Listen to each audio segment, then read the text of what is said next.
there's going to be, you know, a lot of trouble, and there's going to be a lot of trouble like the next 4 years anyway, because, you know, there's a lot of stuff happening within the next 4 years. But like, you know, I know you've got the Zeitgeist movement. Who do you like? I mean, are you saying yourself that you want to be the person that to take us into the light, to guide us through, no, or what would you say, and how would you say the practicality of getting to that stage? I want everyone to be their own leader, to understand with a core, basically the Zeitgeist movement is a grassroots concept that is attempting to create a core philosophical perspective, so to speak. People that understand these near empirical truths, simplistic truths, truths of the fact that we're all connected, the truths of the fact that if there's a homeless person on the street, I am not safe. My integrity is only as good as the relationship of how well I take care of my environment, my planet, and the people around me. I want everyone in all countries, borderless, religionless, to say, well, wait a minute, this makes sense because we are all susceptible to this same thing. And then realize the corruption that's happening. And as far as the establishment, as far as who moves in to do something, it's going to be a collective type of awareness. It's going to be, I can't tell you, because I don't know how exactly. A lot of people are going to look to a leader, and they're going to want someone to guide them through. Well, there will be that tendency, but I think once it happens, this is why I want to have this dispersion of people in all the countries that are advocating the movement. March 15th will be Zeitgeist Day, and I'm going to have it worldwide. And I'm going to do my best to have it, you know, there'll be probably like webcasts for it, but I want to make sure that there's independent action happening with this general philosophy. It can even be different ideas, because I want people to fucking think. Because they're not thinking in this structure to the extent of what it really advocates true change. And but one more thing to answer your element about thinking that the new system is going to be another you know, establishment, and that is a big fear. I get this a lot. They say, oh, any new power structure is just going to be another power structure that's just going to exploit. But I think this is something that, because of the monetary system, can be grown out of once the monetary system is removed, and people understand that the more they give, the more they get. The more I give to somebody, as opposed to taking, because that's all our system does, you just take, so everyone else takes from everybody else. And you get this mentality where everyone's rewarded for being a selfish prick. And that's what the whole system is. And you got rich people that think they're successful because they have a lot of money, when in fact, most of them, like Warren Buffett, one of the richest men alive, he has contributed nothing to society. He gambled his way into financial independence. And this is one of those things that would be looked upon as like, why? What is this guy doing? This will be criminal, so to speak. It won't criminal because there'll be no such thing, but it'll be like abhorrent, be like, what the hell? Why? So the more you give in this system, the more everyone else gives. The more you want to take and be selfish, more everyone else is going to take from you. So if that is the train of thought, that consciousness shift, the awakening of consciousness, the revolution of consciousness that Krishnamurti talks about, that's what I advocate, and I think that will have a great effect on this fear we have of trying to, you know, not allowing people to have any type of control. So I want people to call into radio stations, television stations. I want there to be, it's just a public awareness campaign, not for Zeitgeist, or the Venus Project, but for this advocation of a different worldview towards humanity and each other. That's really what it is. It's not, I'm not trying to be a leader of anything. I don't want to be a leader of anything because I want to live. If I'm seen as a leader of something and things get big, I'm dead. And I personally don't want to die, even though I don't really care in a lot of ways. I'm going to be dead soon enough. So if I get taken out for a good cause, well, that's good for me, I suppose. But nevertheless, I'm dead serious, though, because leaders are taken out and there's a psychological ramification when they are. So we need a leaderless type of thing. Everyone needs to become the leader, just as Krishnamurti said. You need to understand what the angle is, believe it, and know what's true and what isn't, what you agree with, what you don't, and advocate this to everyone you know. And that's what's going to happen. It's not going to be leaders anymore. It's a network. It starts at a cellular level. The question isn't who makes the decisions. It's how are the decisions arrived at. And that is a colossal shift in our way of thinking. So opinions and subjectivity become backdoor to availability, technological understanding.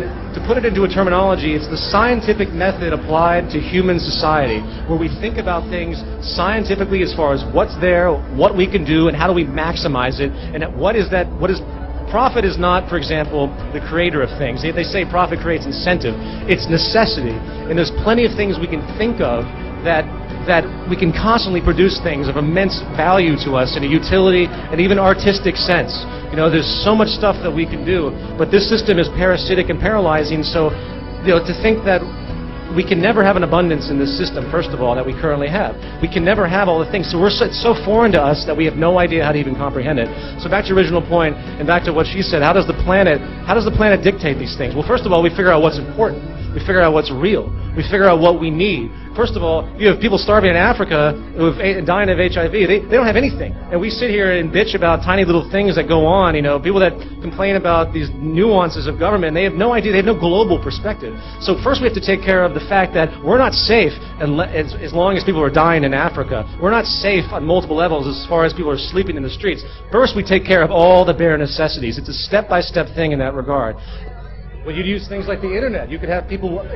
Here's one thing I want to say real fast. As far as property and this idea of intellectual property, this will be gone in the future. If you invent something, say you come up with an idea, you won't have an inclination to want to sell it. You'll want to improve society with it, so it becomes the public domain. Everything intellectual is in the public domain. All music is in the public domain. So think about how cataclysmic life would be if you invented something and you left without patenting it or concealing it, you went and you let everyone put their influence on it. All other technicians come forward. Do you realize how cataclysmic our development would be if you had the input from the world and whatever expertise you were going for on a specific product? It would be unbelievable.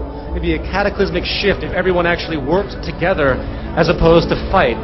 Only the great majority of things that we have today, only 4% of our population create. Why? Because most of the population is completely dumbed down, and they have no knowledge of, they have no broad knowledge whatsoever. They don't have a technical understanding or a mathematical or scientific understanding. They don't know how to contribute to society. So we're stuck with people like Einstein and Galileo and these guys that, by the way, had no profit motive in what they were doing at all. They did it because they wanted to contribute to society. Einstein, what would happen as through education is that people would grow and everyone would start to contribute in an amazing way, because there would be no reason to have a stupid society. The government wouldn't construct its educational system the way it is, because all the government wants is to have somebody that's just smart enough to run the machines and do the paperwork, and just dumb enough to not question anything that's going on around them. And that's the balance that they've been maintaining for a long time.